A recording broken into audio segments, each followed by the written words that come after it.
안녕하십니까? 세상의 모든 영화 다섯 번째 시간입니다. 한 주 동안 잘 지내셨는지요?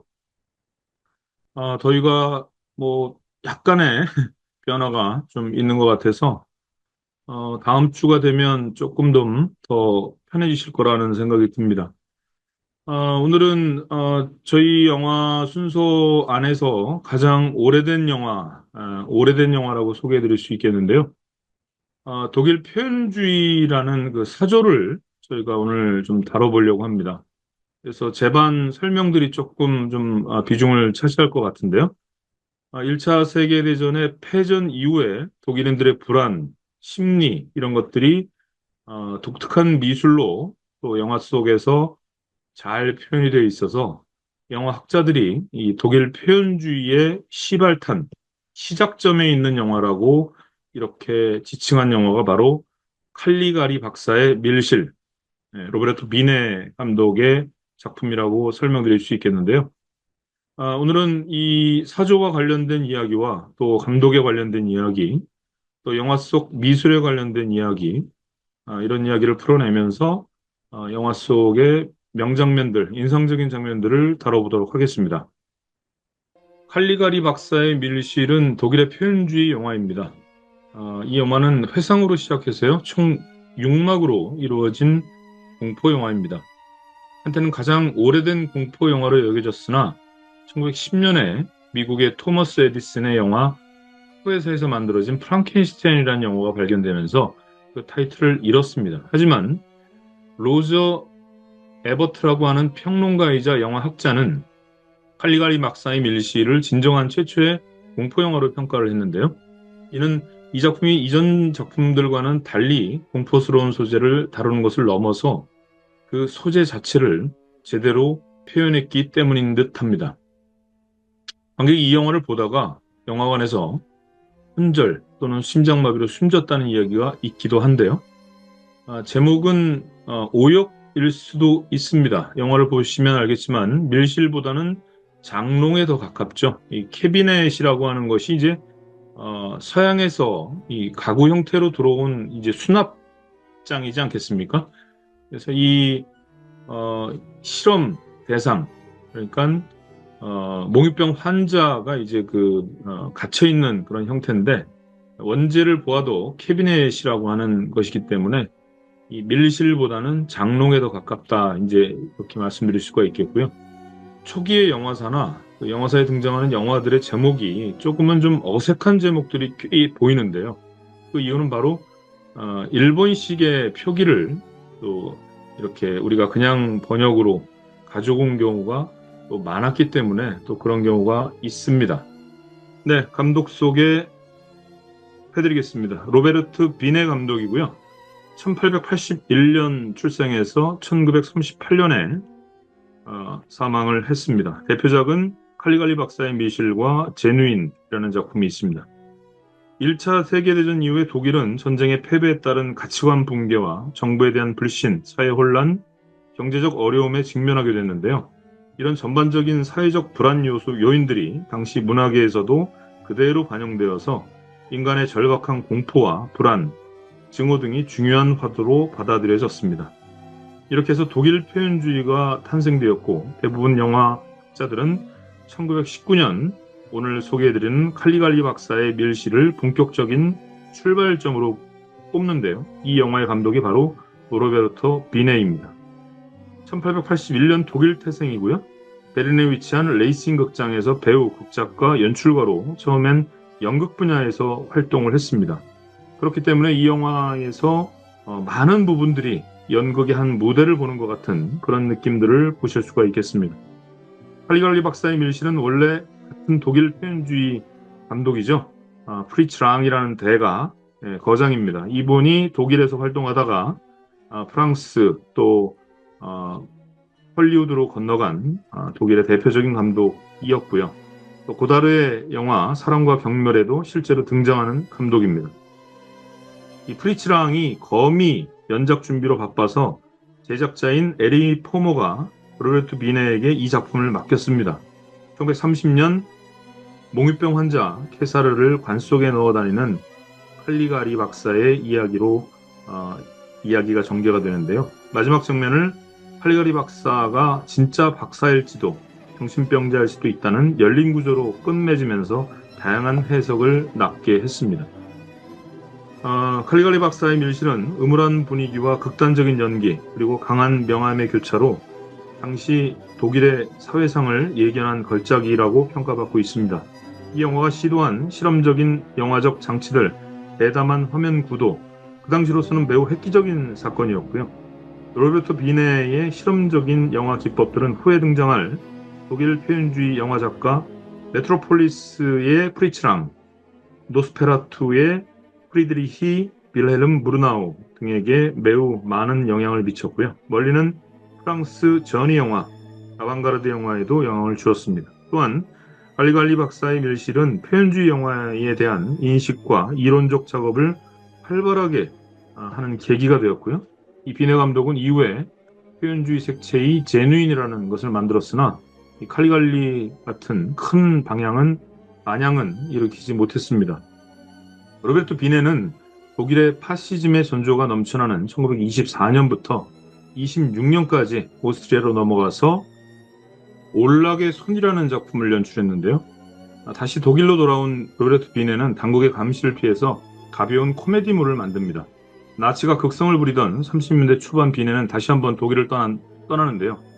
비네는 배우들에 대한 독특한 교육과 실험 정신으로 새로운 시도를 했으나 독일에서만큼 좋은 평가는 얻지 못했습니다.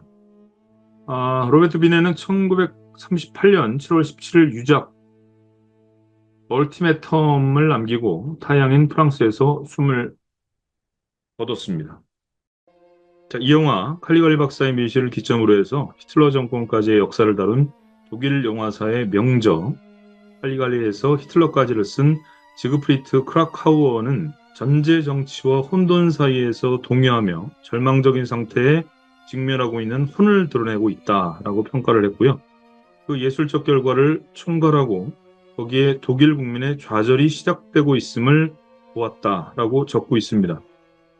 칼리가리 박사의 밀실은 1920년 2월 27일 베를린에서 공개되었고요. 이어 21년에는 미국, 22년에는 프랑스에서 개봉을 하면서 세계 각국의 호평을 받았습니다. 20세기 초반에서 19세기의 정점에 달했던 자연주의적 사실주의, 예술조류에서 탈피해서 새로운 시대 현실에 맞춰서 사실을 초월한 예술 표현을 추구하는 전위적 조류가 대두가 된 시점이 바로 이 시기인데요. 미래주의, 구성주의, 초현실주의, 그리고 독일을 중심으로 일어난 표현주의가 그것입니다. 특히 1차 세계대전과 그 패배라는 충격과 혼돈이 예술가의 내면에 반영됨으로써 전후에 급격히 확산되는 결과를 낳았습니다. 영화 칼리갈리 박사의 밀실은 무엇보다도 그들에 대한 미술적 성과가 두드러진 작품이라고 말씀드릴 수 있겠습니다. 집의 형태나 창문, 지붕, 기묘하게 변형되었고요.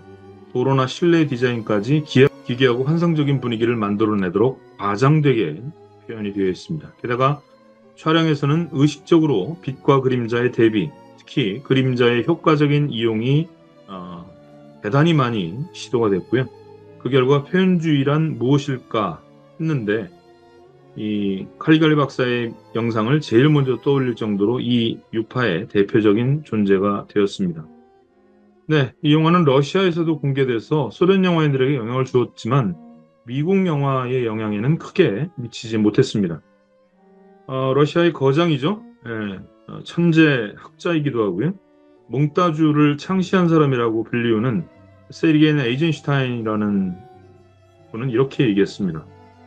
표현주의 영화에는 전후 독일의 혼란과 무질서가 반영되어 있다. 이 집대성인 칼리갈리 박사의 밀실은 예술에서의 건강한 영화적 원리를 거세한 야만적 카니발이자 영화적 원리의 공동묘지이며 연기면에서는 무언가 히스테리이자 다양한 색채의 화폭을 짜맞춰 짙게 덧칠한 큰 도구이며 나아가서 채색된 얼굴, 부자연스러운 변태와 행동, 거대한 괴물 등의 결합으로써 젊은이들이라는 계급에게는 너무 이질적인 것이었다. 이렇게 적고 있습니다. 영화가 1895년에 이렇게 탄생을 하고 나서 약 15년, 그러니까 1920년대로 넘어오면서 굉장한 실험이 많이 이루어졌습니다. 프랑스의 인상주의, 러시아의 형식주의, 몽따주 이론이죠. 독일의 표현주의. 이런 경향들이 대표적인 경향들이라고 볼 수가 있겠는데요.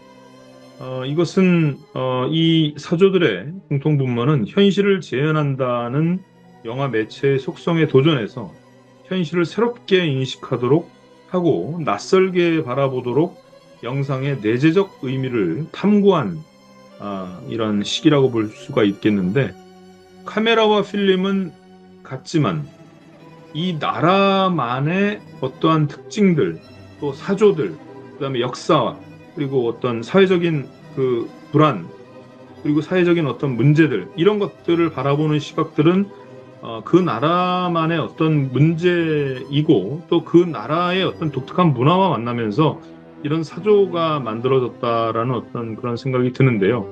이런 그 각각의 운동들이 바로 그 카메라를 가지고 그냥 갖다 찍는 것이 아니라 여기서 새롭게 이것을 현실을 인식하게끔 만들었다라고 하는 지점. 그래서 독일 표현주의는 다른 어느 나라의 사조보다도 독특한 표현들이 이렇게 보여지지 않았나 이런 생각이 들었습니다. 네, 앞에도 잠시 설명드렸고 제가 마지막 장면에 다시 한번 설명을 드리겠지만 이 마지막 부분이 관객을 굉장히 당황스럽게 만드는데요. 관객은 지금까지 보고 들었던 것이 미친 자가 꾸며낸 망상이라는 사실을 받아들여야 하며 동시에 그가 정말 미쳤는지 의심하게 되고요. 또 다른 환자를 지목하게 되잖아요. 그러면서 열린 결말이라는 어떤 그런 형태를 마지막으로 끝내고 있습니다. 영화의 장면은 현실감과는 거리가 굉장히 멀죠. 형태와 색칠을 통한 왜곡, 구성의 부조화 이런 것들이 모든 이 장면들이 세트 곳곳에 살아남아 있고요. 평면적으로 그려진 세트에는 원근감이 되게 대단히 과장돼 있고 또 높낮이가 또 다릅니다. 문도 이렇게 비틀어진 상태에서 이제 이렇게 사각으로 되어 있는 그런 형태가 있죠. 사물의 형태는 각지거나 왜곡되어 있습니다. 또 인물의 분장이나 의상을 통해서 그 세트가 일부처럼 기능을 하고 있죠. 조명도 대단히 극단적이고 연기도 굉장히 기여화되어 있는 것을 보실 수가 있겠습니다. 이런 동떨어진 환상 같은 영화, 그리고 정신병원, 그리고 원장, 그리고 몽유병 환자, 그리고 몽유병 환자를 통해서 뭔가의 일을 벌리려고 하는 그런 그 박사의 집착, 이런 것들이 이 영화의 주 스토리라고 볼 수가 있겠는데요. 독일 표현주의 영화에서 공간의 표현이라는 것은 곧 정신적인 표현입니다. 영화 속의 공간에 합리적으로는 설명할 수 없는 불안과 과대망상으로 가득 찬 세계를 이렇게 표현하고 있는데요. 광인의 이야기가 시각화돼서 표현주의 영화의 모태가 된 데는 헤르만 바름 같은 세트 디자이너의 역할도 중요했지만 무엇보다도 제작자 에리 포머의 역할이 대단히 컸습니다. 할리갈리가 연쇄살인을 저지르는 미친 악당이었던 원래 각본을 뒤집어서 주인공을 광인으로 설정한 것도 그였으며 세계 시장을 지배하고 있는 미국 영화와 경쟁하기 위해서 표현주의 회화 기법을 영화에 끌어들인 것도 제작자 에리 포머의 결정이었습니다. 포머의 그런 결정은 이 영화를 해석하는 데 흥미로운 변수가 되고 있고요. 원래 각본의 의도는 개인이 폭정적 권력을 등에 업고 자유를 남용하는 것에 대한 비판이었을 것이나 폭정적 권력이 어쩌면 개인들에게 유익할지도 모른다라고 시사를 하고 있습니다. 이는 당시 독일인들의 의식 저편에 있는 불안과 공포심을 암시한 것이며 칼리가리의 인물을 통한 히틀러의 등극을 예시했다는 그 영화의 의미를 명확히 해주고 있습니다. 네, 칼리갈리의 탄생과 더불어서 이 독일 표현주의가 상당한 세계적인 어떤 조류를 형성을 했습니다. 이 영화가 엄청난 성공을 거두고 국제적으로 크게 성공을 했고요. 독일은 이 영화의 성공을 바탕으로 해서 시들어가는 독일 영화 산업을 회생시키는 작업까지를 하게 되고요. 해외 시장을 겨냥한 표현주의 영화를 만드는데 열정을 쏟았습니다.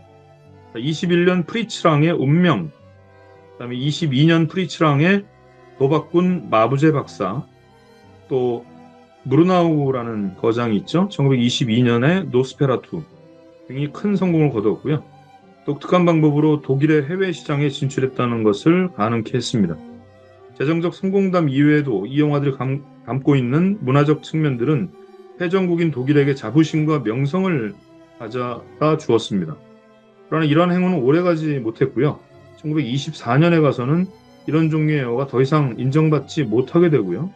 이 프리츠랑의 예상을 뒤엎고 흥행에 실패했던 메트로폴리스 26년, 또 31년 M이라는 작품, 저희 세상의 모든 영화에서도 다루고 있는 영화죠. M. 그리고 게오르그 팝스타의 친구 집단 1931년 작품, 이런 작품을 통해서 이 운동의 스타일은 얼마간 지속됐지만 이 운동 자체는 1924년을 종말을 맞게 됩니다. 여러 세대의 비평가들이 이 운동에서 다양한 것을 이해하려고 노력해 왔는데요. 일부는 죽음에 대한 강박을 느끼고 파시즘을 끌어안게 될 광기 직전의 독일인의 정신 상태를 반영하는 것으로 이해를 하였습니다. 좀 전에 설명드린 히틀러의 출현이 이 영화로부터 예견됐다라는 것들로 아마도 지금 좀 전의 이야기와 연결성이 있어 보입니다. 리얼리즘으로 보면 이것은 경제적 위기와 인플레이션의 어두운 현실로부터 차라리 공포 속으로라도 탈출하려는 욕망의 반영이었다라고 수잔 헤이워드라는 영화 학자는 이야기하고 있고요. 이 운동은 독일인들에게는 중요한 유산을 남겼을 뿐만 아니라 특히 스타일 면에서 호러 영화와 필름 누아르에 큰 영향을 주었습니다. 그리고 주로 1920년대 말과 30년대 초에 랑이나 무르나우 같은 많은 독일 감독들이 헐리우드로 건너가면서 헐리우드에서의 작업들이 상호 작용화하면서 영향을 줬다고도 말씀드릴 수 있겠습니다. 자, 그럼 영화 속으로 들어가 보겠습니다. 네, 이 영화의 미술은 앞서서도 상당히 많은 부분 제가 말씀을 드렸었는데요.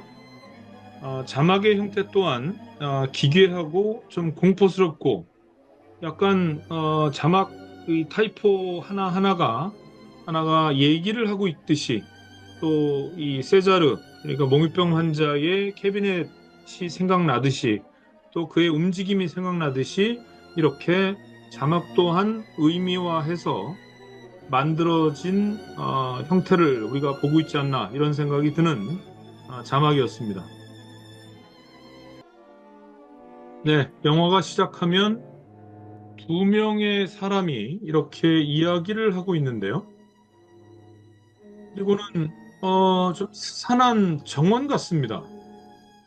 설명이 없이 이렇게 등장을 하고 있는데 바로 이것은 이 주인공의 약혼녀입니다.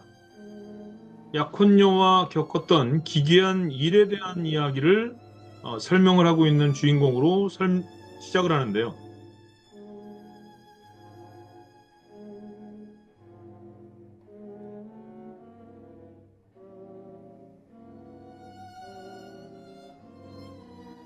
자, 이 공간이 어떤 공간인지, 이 둘은 어떤 사람인지, 자, 우리가 이제 지금 영화 시작하면서 약혼녀라고 소개를 받았지 않겠습니까?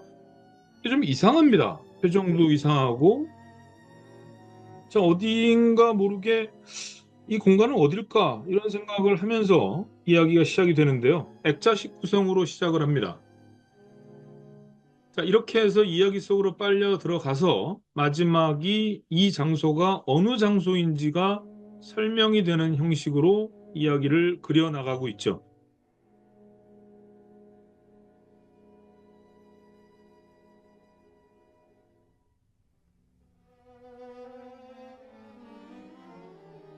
네, 마을의 형태가 애니메이션 그림처럼 이렇게 그려져 있습니다.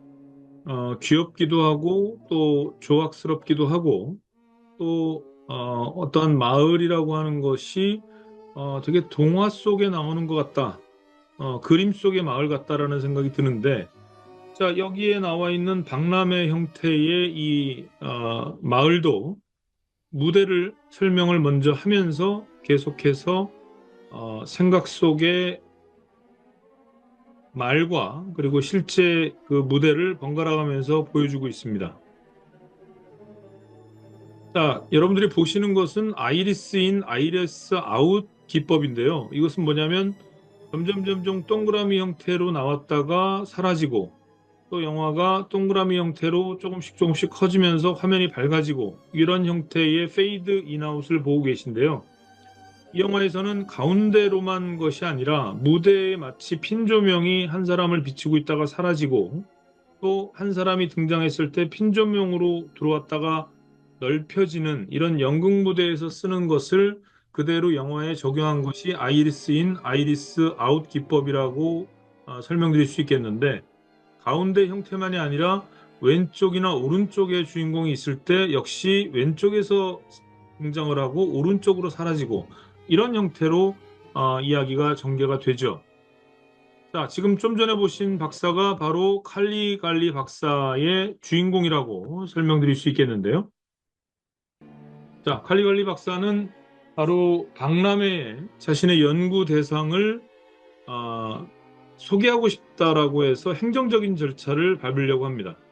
자, 여기서 특이한 사항은요.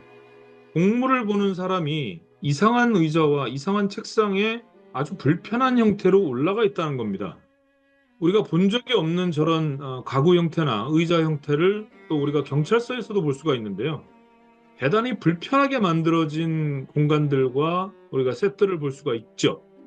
이 자체가 불안함과 이 자체가 뭔가 이상하고 기괴한 어떤 느낌들을 영화 속에 곳곳에 이렇게 보여주고 있다라는 생각이 들 정도입니다. 자, 박사는 뭔가 권위적이지도 않고요. 뭔가 불만은 가지고 있지만 대단히 뭔가 망설이는 듯한 불안한 듯한 표정을 계속해서 보여주고 있는데 이것이 받아들여지지 않는다면 어떡하지? 뭐 이런 생각을 하고 있다라고 하는 느낌이 들 정도인데요. 자, 이 형태를 먼저 보여드리고 제가 액자식 구성이기 때문에 마지막 장면을 이제 보여드리려고 합니다. 자, 그런데 마지막 장면에서 이 칼리가리 박사가 전혀 다른 형태의 분장과 머리 스타일, 똑같은 사람인데 전혀 다르게 등장하고 있는 모습을 보여주고 있거든요.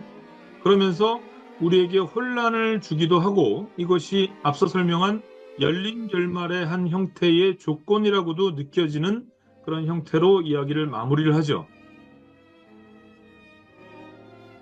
어, 엘리펀트맨이라는 영화가 있죠. 네.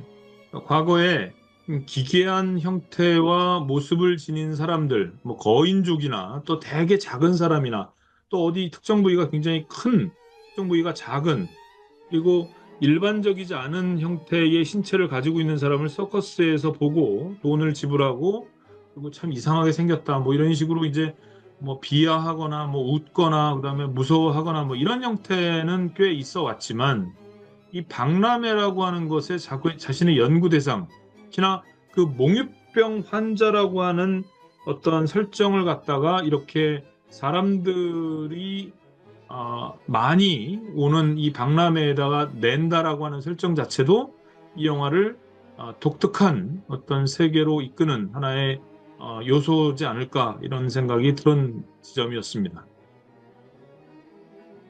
자, 이 무대를 보셔도요, 굉장히 작은 무대인 것 같지만 사람들이 교차적으로 계단을 내려가고 교차하고 그리고 꼬불꼬불한 길을 걷다가 층계가 또 저 뒤쪽에 따로 있는 것 같은 느낌으로 원근감도 주지만 굉장히 사람들이 많이 복잡하게 다니는 거리를 어떻게 이렇게 어, 잘 세트로 만들 수 있을까? 참 독특한 기획이다라는 생각이 들 정도의 인공적인 세트들이 많이 등장하는 그런 영화였습니다. 그래서 상하 좌우를 거리를 만들고 또 계단을 만들고 또 맨 끝에서 등장해서 맨 앞으로 나오고 오른쪽 끝에서 등장했다가 왼쪽 끝으로 사라지고 이런 것들을 통해서 공간의 확장까지도 염두에 두는 그런 미술을 보여준 작품이 아닌가 생각이 들었습니다.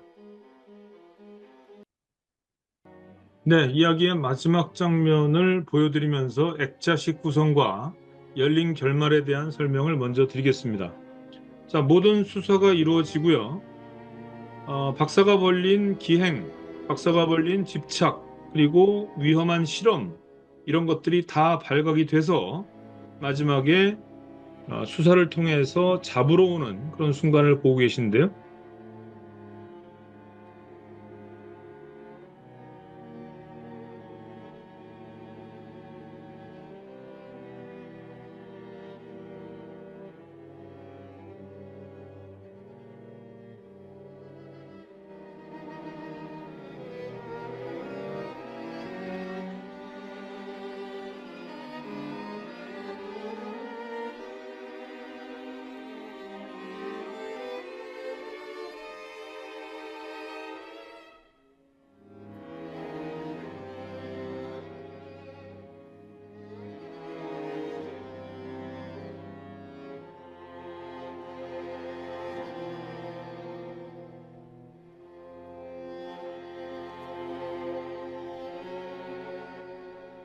네, 자신의 결과물이자 창조물이라고 생각하는 그런 집착에 대한 어떠한 결과물인데요. 여기서 오열을 하면서 모든 것이 끝난 절망감을 보여주는 그런 장면이라고 볼 수가 있겠습니다.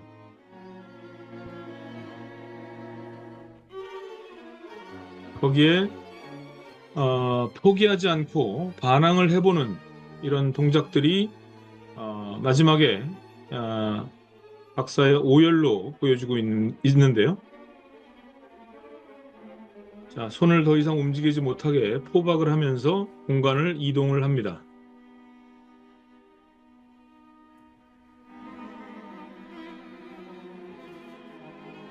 자, 이렇게 결과적으로 이 사람이 잡혀가는 것으로 권선징악의 형태로 이렇게 이야기가 끝나도 전혀 문제가 없죠. 예, 평상적인 이야기라면 이렇게 끝이 나야 되는 것이죠. 자, 그런데 앞서 설명한 이 열린 결말이 어떠한 것을 의미하느냐?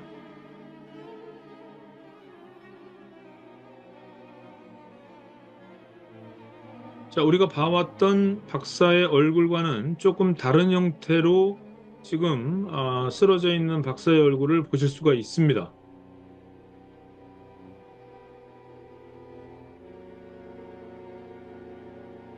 한 장면 한 장면, 한 그림 한 그림, 한 미술 한 미술, 여러 가지 소품들이나 어떤 형태들이 상당히 공을 들인 흔적이 많다라는 것을 매 장면마다 느낄 수 있는 그런 작품이 아닌가 생각이 들었습니다. 자, 이렇게 우리가 처음으로 봤던 장면이 다시 연출이 되면서 자, 이 사람의 이야기 속에 있는 액자 속의 하나의 이야기로 마무리가 됐죠. 그렇다면 약혼녀와 겪은 아주 기괴한 이야기라는 것이 무엇인지를 우리는 다 설명을 들은 거와도 같습니다. 자, 그렇다면 여기는 어디고 저 할아버지는 누구이고 또 어떤 식의 이야기가 이 우리가 설명받지 못했던 첫 장면과 마지막 장면의 이 정원일까? 궁금하게 되는 것입니다. 그리고는 정신병원 마당이 나오고요. 아까 지나갔던 약혼녀도 보이고요. 오른쪽에는 몽유병 환자 세자르도 보입니다. 그리고 여러 형태의 정신병 환자들이 마당에서 각자 자신의 일상을 보내고 있습니다. 자, 정신병 관련된 것은 우리가 드라마나 여러 가지 영화 형태에서 많이 봐왔기 때문에 낯선 장면이 아닙니다. 자, 그렇다면 여기는 정신병원인가? 아까 정원과 또 다른 형태의 색깔이 보여지는 공간이고요. 여기에서 처음을 시작했던 두 명의 남자는 바로 세자르를 발견합니다.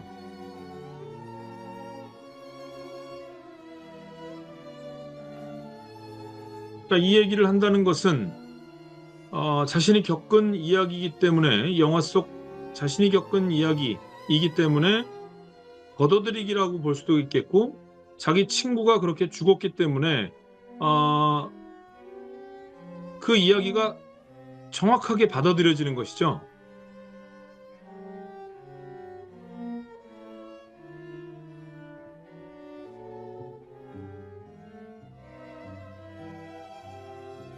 그런데 이 남자도 역시 정신병원에 들어와 있는 상황이라는 것을 우리가 인지할 수 있습니다. 자, 약혼녀의 이야기이고 사랑하는 사람이었고 정상적인 어떤 커플이었는데 지금 왜 이런 비극적인 정신병원에 들어와서 이렇게 이상한 사람이 되어버린 걸까? 이 모든 것은 전부 칼리가리 박사의 음모, 그 결과물이지 않나라는 생각이 들면서 굉장히 마음이 무거워지기 시작합니다.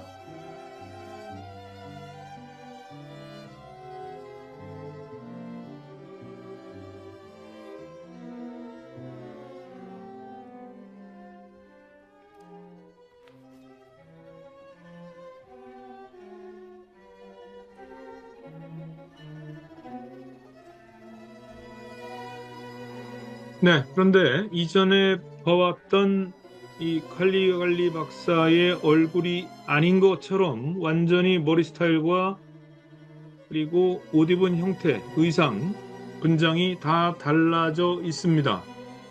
그렇다면 저 사람은 누구지? 그럼 이야기 속에 등장해서 감옥에서 한 발자국도 못 나왔다라고 하는 남자의 말은 뭐지? 라는 생각이 들죠. 자, 현실적으로 이 남자의 이야기는 여기가 정신병원이기 때문에 그의 망상일 수 있다라는 어떠한 생각도 들게 하고요. 그리고 그렇게 해서 잡혀 들어간 칼리갈리 박사가 결국은 다시 이런 행각으로 풀려나서 정신병원에서 일하고 있는 어떤 그런 형태인가? 이런 생각도 들게 하고 여러 가지 결론의 상상에 이르게 합니다. 자, 그것은 영화를 보신 여러분들이 여러 가지 생각들로 이 결론을 내더라도 다 모든 것이 가능성 있는 그런 결과를 우리가 볼 수가 있겠고요. 그리고는 마지막 화두처럼 칼리갈리 박사의 말로 이 영화가 끝이 납니다.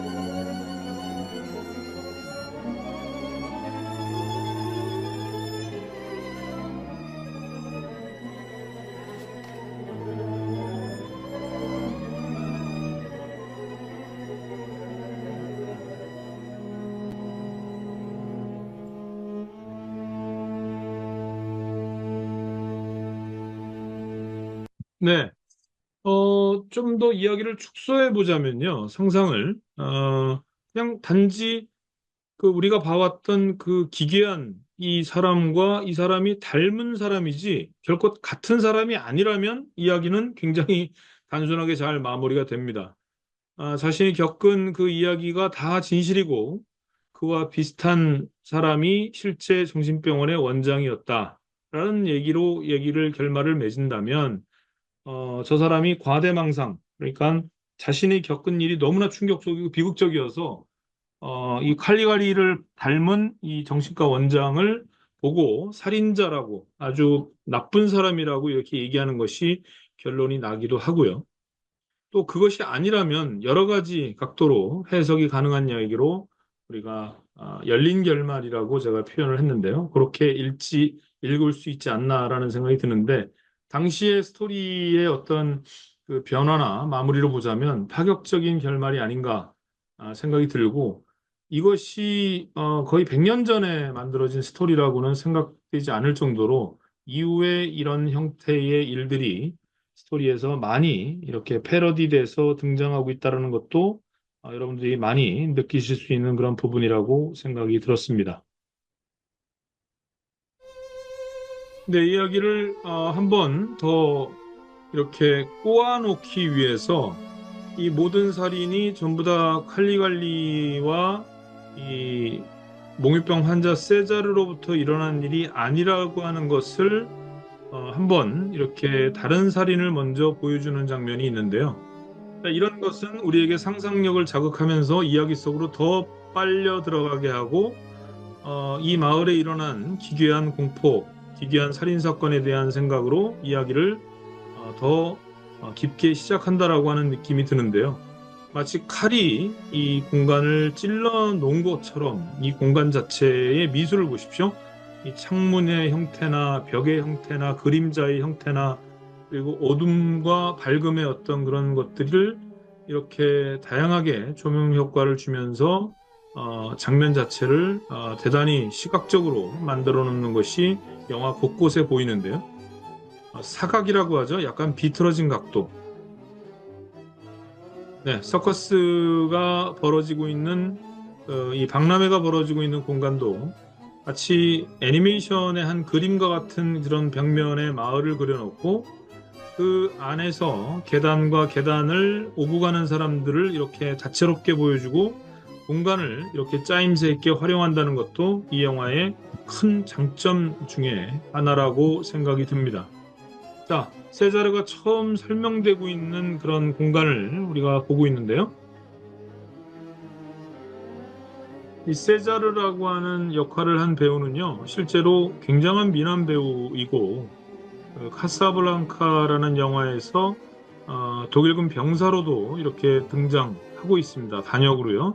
당시에 굉장히 인기가 많았던 미남 배우였다고 합니다. 자, 앞뒤로 설명이 굉장히 조악할 정도로 마치 달로의 여행, 조르주 멜리에스 초기 무성영화 감독이 달로 여행을 떠나는 얘기를 할 때 아주 뭐 그 지금의 아주 정확한 애니메이션의 효과를 주면서 이렇게 상상으로만 이렇게 우리가 볼 수 있는 달을 여행하는 그런 형태의 영화처럼 자, 몽유병 환자의 세자르 이것을 이렇게 박람회에서 선전을 하고 그리고 사람들을 이렇게 들여보낸다라고 하는 그 설정 자체가 상당히 정말 이해할 수 없는 그런 부분이라고 생각이 드는 지점인데요.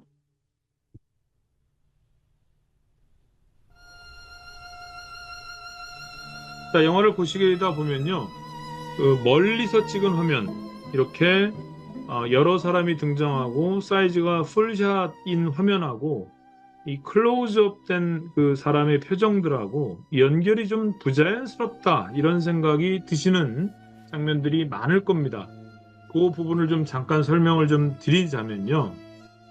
당시에 그 여러분들이 그 크랭크인 됐다 영화가 크랭크 업 됐다 이런 말씀 많이 들어보시지 않았습니까? 여기에서의 크랭크는요, 바로 카메라에 들어가는 막대를 의미합니다. Z자 형태의 막대인데 당시는 배터리나 여러 가지 태엽식이 나오기 전이고 이것을 손으로 이 막대를 넣어서 돌렸습니다. 그래서 유능한 촬영 기사는 고정적인 속도로 계속해서 이 돌리는 사람, 영상에도 마찬가지였죠.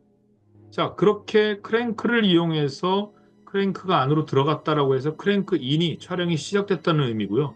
크랭크 업은 이미 촬영이 종료가 됐다 이런 뜻이죠. 자, 그런데 그렇기 때문에 뭐 모니터도 없고 뭐 이것을 찍은 거를 다시 돌려볼 수 있는 건 더더욱 없겠죠. 그래서 촬영 감독은 계속 촬영만 하고 연기자는 연기만 해야 됩니다. 그렇다면 멀리서 촬영을 다 끝내고 나서 또 들어가서 촬영을 끝내고 나서 또 다시 멀리서 촬영을 끝내고 나서 이렇게 복잡다단하게 촬영을 했지 않겠습니까? 나름대로.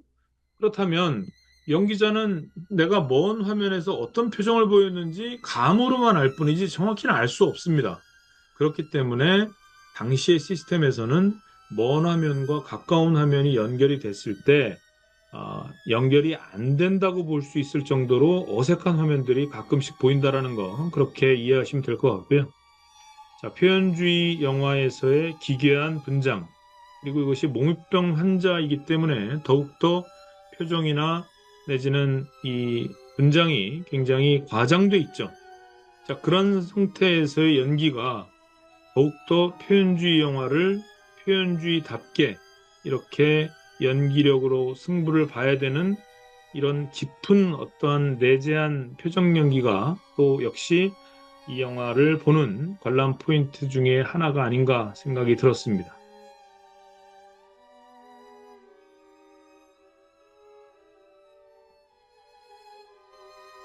누군가에 의해서 조종되는 몽유병 환자. 자, 비유하자면 히틀러가 등장을 해서 독일 사람들을 전부 다 하나의 전체주의로 몰아가는 어떤 그런 현상. 그것을 광란의 도가니로 만들어서 이 게르만 민족의 우수성을 알리고 유태인을 전부 다 없애야 된다라고 하는 어떤 의식을 조장했던 하나의 히틀러의 이 등장이 바로 이 박사의 출현으로 우리가 뭔가를 비유할 수 있지 않을까 이런 생각이 들었고 앞서 설명한 그 설명들이 바로 이 지점이라고 설명드릴 수 있겠습니다.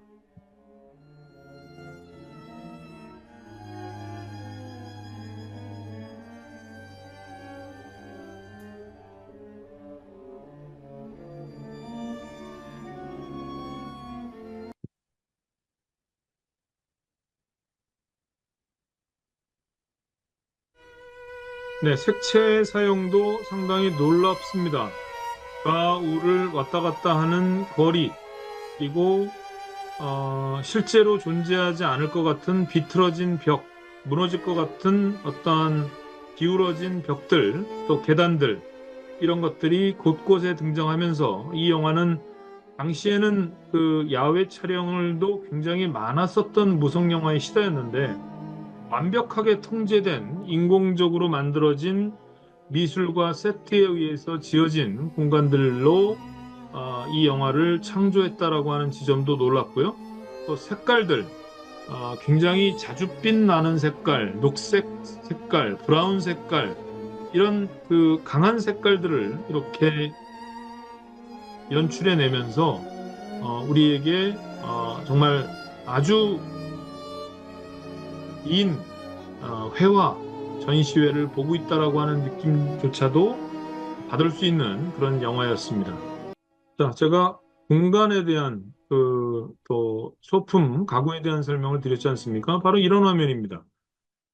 앉아서 뭘 쓰기조차 힘든 화면인데 왜 이렇게 이상하게 가구들과 공간들을 네 번 이렇게 배치를 했는가? 이런 지점들이 이 영화를 더 독특하게 만드는 그런 느낌이지 않을까 생각이 들었고요.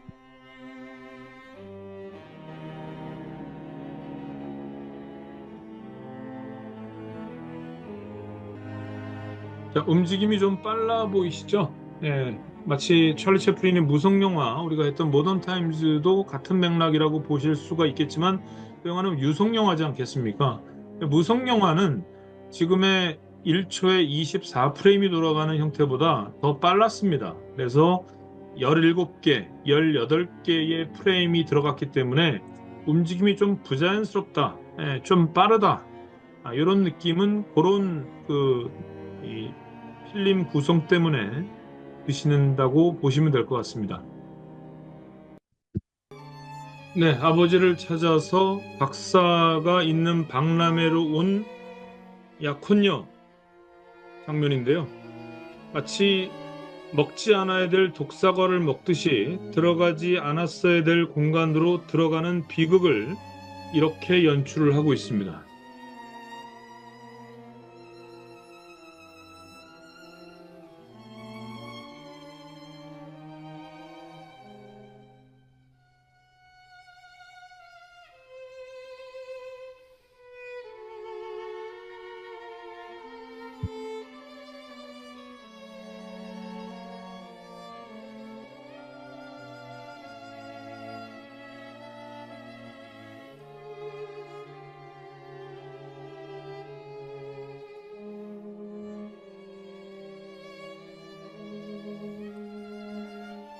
자, 여기서 세자르가 하는 일에 대해서 마치 이 두 명의 사랑을 질투를 해서 그 약혼녀를 자신의 것으로 만들려고 했다라고 하는 어떤 느낌의 상상도 충분히 들 수 있을 정도로 이 여자를 이제 보쌈이라고 하죠. 이렇게 데리고 나오는 장면, 이런 장면도 우리가 충분히 연상할 수가 있을 것 같고요. 그것은 이 박사에 의한 어떤 조종인 것이냐, 아니면 그 몽유병 환자의 그 스스로 세자르가 세자르답게 해서 자신의 욕망을 드러낸 것이냐, 이것도 모호한 어떠한 그런 형태로 놔뒀다라고 하는 지점을 저는 느낄 수가 있었습니다.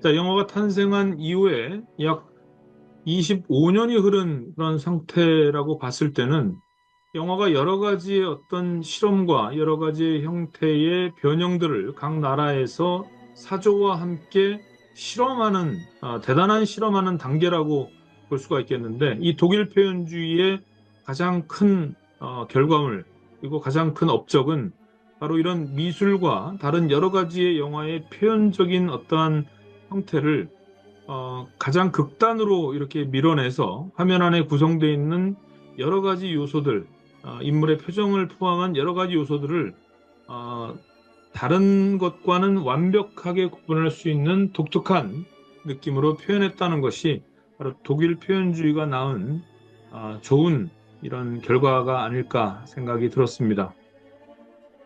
자, 이 영화의 하이라이트를 보실 텐데요.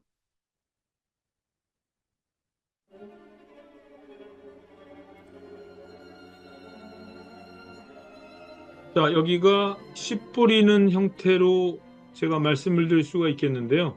마부제 박사와 그 옆에 이 세자르가 있다라고 하는 것을 이 남자가 보고 있습니다. 자, 이것이 나중에 결과적으로는 페이크였다라는 것이 드러나지 않겠습니까? 자, 모형으로 만들어낸 세자르는 옆에 있고, 그리고 실제로 이 마부제 박사는 이 세자르를 이용해서 여자를 겁탈을 하기 위해서 납치를 하기 위한 계략을 세우고 이동을 하고 있는 그런 형태죠.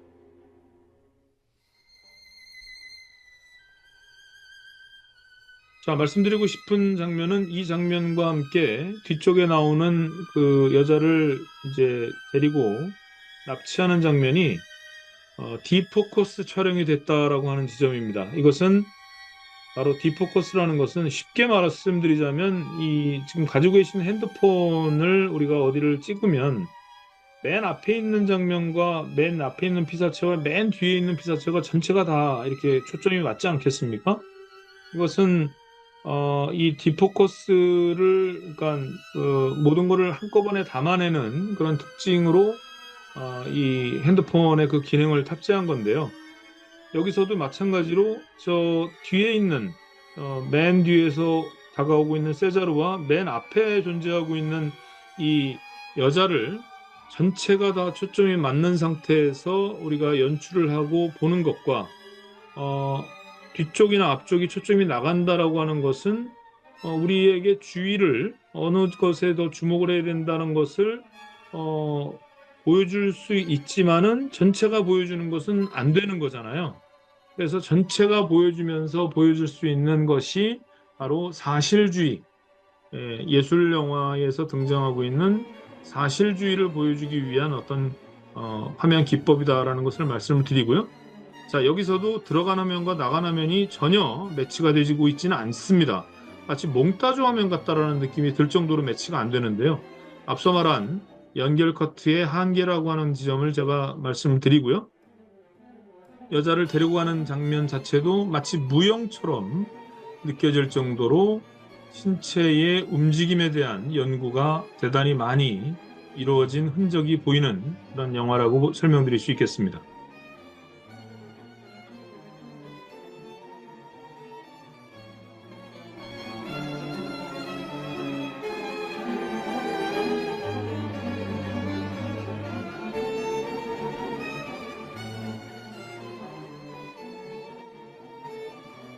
네, 검은 옷의 세자르, 하얀 옷의 약혼녀, 그리고 어, 휘어지고 끊어질 것 같은 그런 건물의 형태.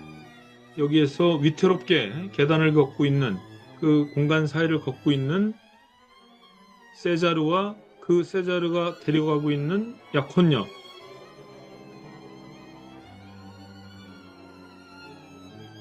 그리고 그것을 지켜보고 있는 이 장면이 교차되는 이런 기법들, 이런 것으로 이 영화가 독특한 하나의 세계를 완성하는 조건이지 않을까라는 생각이 들었고요. 아까 설명드린 것이 바로 이런 원근감입니다. 맨 앞과 맨 끝을 우리가 다 볼 수 있는 장면에서 그의 납치와 그것을 따라오고 있는 사람들, 그리고 놔둔 약혼녀를 부축하는 사람들과 그 뒤에서 다가와서 그 남자를 잡으러 가는 사람까지를 한눈에 우리가 다 포커스가 맞는 상태에서 볼 수 있다라고 하는 거, 이것을 우리가 하나의 연극 무대에서 선별적으로 우리가 들어가서 여러 가지를 보는 눈처럼 이 영화의 이 무대 자체가 하나의 연극 무대를 연상할 수 있는 그런 장면이었고요.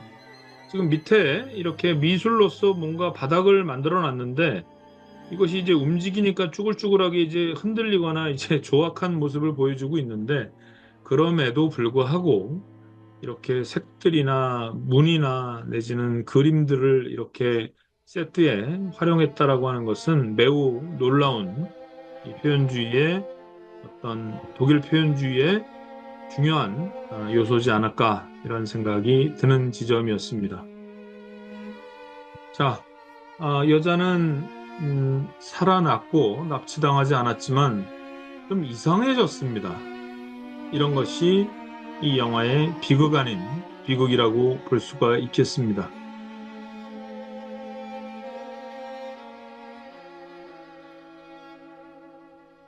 네, 제인 역의 릴 다고버는 바이마르 공화국에서 가장 잘 나가는 여배우 중에 하나였다라고 하고요. 무성영화 시대였던 1920년대부터 독일뿐만 아니라 스웨덴, 프랑스에서도 영화에 출연을 했습니다.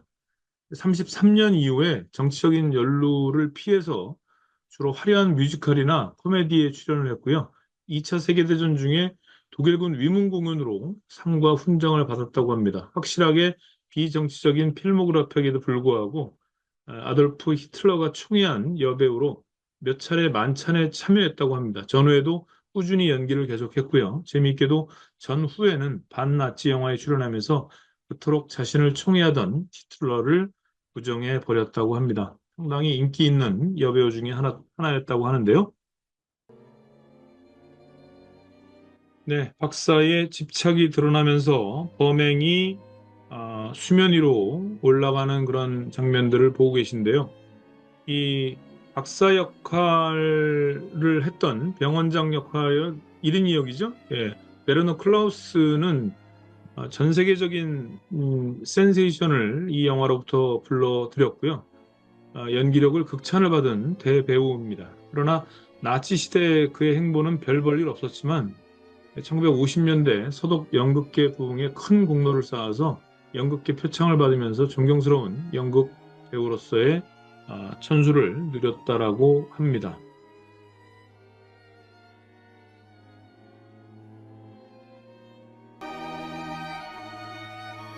네, 후반부로 갈수록 그가 어떻게 해서 칼리가리 박사가 됐는가, 그리고 그의 집착과 연구가 얼마만큼 위험한 것이었는가, 이런 것들이 드러나면서 근데 독특한 자막 형태를 좀 하나 보여드리려고 하는데요. 자, 무성 영화를 보면서 사이사이에 이렇게 자막이 들어오는 그런 형태로 우리가 이 스토리를 이해할 수 있지 않겠습니까? 자, 그런데 차라리 그 자막을 이 밑에 이렇게 저희가 지금 자막 보듯이 이렇게 해놨으면 좀 더 끊기지 않고 이렇게 영화를 볼 수 있지 않을까 이런 상상을 잠깐 해봤거든요. 근데 여기에서 이 집착이 이 집약되는 이 순간을 이렇게 자막으로 표현을 했어요. 예. 자, 이런 집착과 광기도 바로 앞서 말씀드린 대로 히틀러의 출현, 히틀러의 광기와 집착, 이렇게 비유가 되지 않을까 생각도 들었고요. 자, 이런 자막들이 이렇게 미술 형태로 계속해서 이 남자의 강박을 이렇게 계속해서 하고 있다라고 하는 느낌을 이렇게 자막으로 표현하고 있다는 겁니다. 당시에 파격적인 이런 미술의 형태로 우리가 인지할 수 있는 부분이라고 생각이 들고요. 네, 이해할 수 없는 아날로그적인 스토리.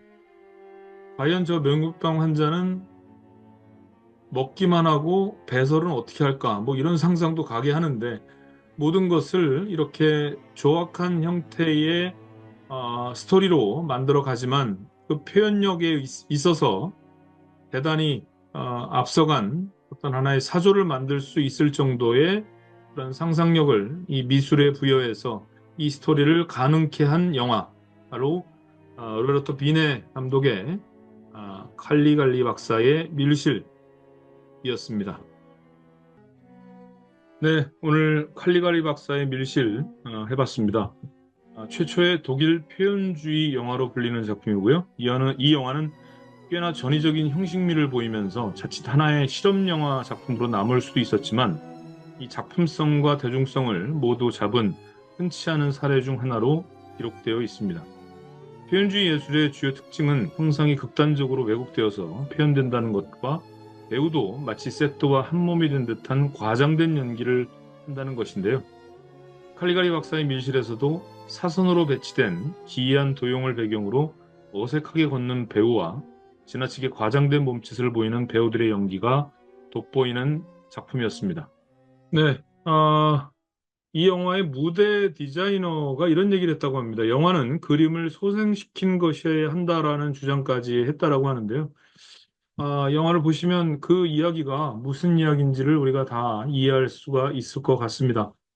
오늘은 독일 표현주의의 이 시발탄이라고 말씀드릴 수 있었던 바로 로베르토 비네 감독의 1920년작 칼리가리 박사의 밀시를 진행해 드렸습니다. 영화 보신 분들은 설명이 괜찮으셨는지요? 또 영화를 안 보신 분들은 요 영상 보시고 영화 한번 유튜브에 그냥 떠 있으니까 한번 보시면 좋을 것 같고요. 6강 여섯 번째 시간은 바로 감독들의 감독이라고 불리우는 오즈 야스지로 일본에 세 명의 거장이 있다면 미조구조 겐지, 구로사와 아키라 바로 다음 시간에 해드릴 오즈 야스지로 이렇게 이 세 명의 거장이 있다라고 설명을 드릴 수 있겠는데요. 그 중에서도 이 일본의 모든 것, 일본의 가족, 일본의 도덕, 일본의 어떤 정서 이런 것들이 짙게 배어 있는 가족 이야기의 거장이라고 볼 수도 있겠고, 또 감독들이 뽑은 최고의 거장 감독이라고도 설명을 드릴 수 있는 오즈 야스지로의 그의 가장 원숙기의 대표적인 동경 이야기를 여러분들에게 소개해 드리려고 합니다. 한 주 동안 잘 지내시고요. 더위 조심하시기 바랍니다. 다음 시간에 뵙겠습니다. 감사합니다.